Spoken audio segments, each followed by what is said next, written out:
Hey folks, welcome back to the channel. Today's case is a real mess. A jilted ex couldn't handle a breakup and decided to secretly track his former girlfriend. Now he's in court facing serious consequences for crossing the line. The judge isn't happy and things get intense fast. But what really stands out are his cringeworthy explanations for his behavior. Trust me, this one will have you shaking your head. Let's dive into this courtroom drama and see just how wrong things can go. All right. You're Michael Ramirez. Right. Mr. Ramirez, you're charged with unlawful installation of a tracking device.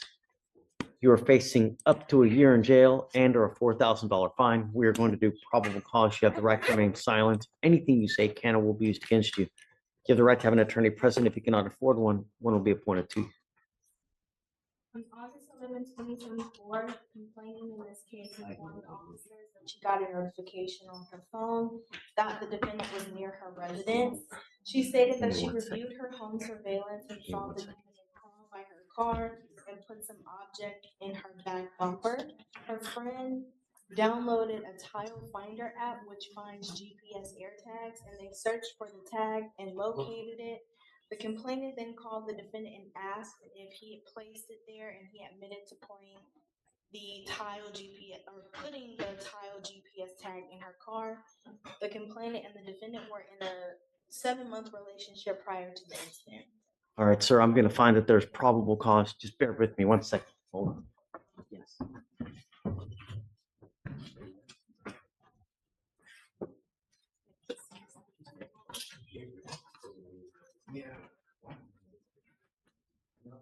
If you ask me a question, I can stay quiet.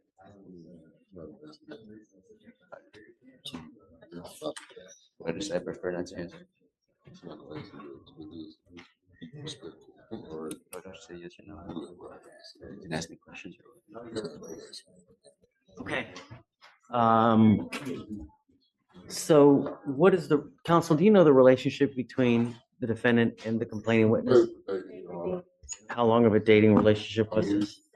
Year. A year, about approximately 27 months. Okay. Do you have the rip done? Do we know if she wants to have contact with him? I attempted it yesterday and didn't receive it. Okay. Do you know if she wants to have a relationship with you, or is it over? Yeah, it was just. I don't want to talk about the case. I just want to know going forward. But it's over, right? Yeah. No, not technically. It's either yes or it's a no. This isn't horseshoes or hand grenades. Okay, it's over. I'm now making that a condition of your bond. You're not to have any contact with this person whatsoever. In so much, I think I'm even going to order what's called a magistrate's order for emergency protection. This is a court order that identifies Madison Palacios as a protected individual. You cannot commit family violence or an assault against this person. Commit an act in furtherance of an offense under section 42.072 of the Texas Penal Code, which is the stalking statute. You cannot stalk, threaten, harass, use another person to communicate a threat or harassing behavior. You cannot be in possession of a weapon or go within 200 feet of where she lives or where she works.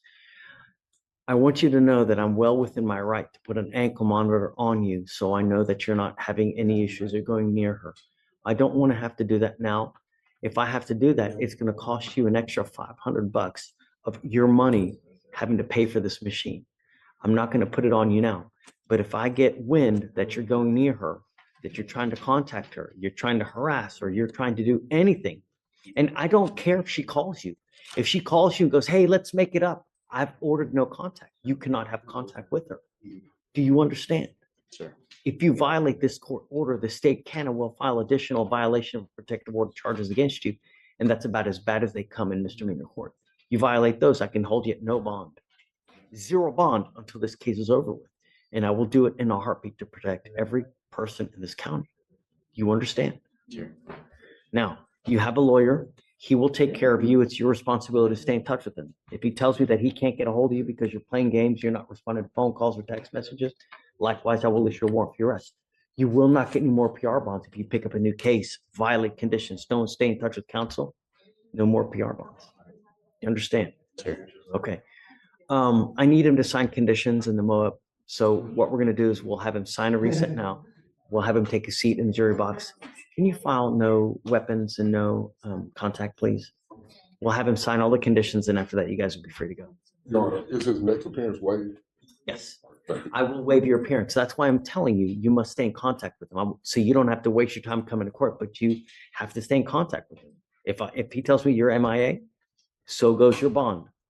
You understand? Sure. All right, guys, come on.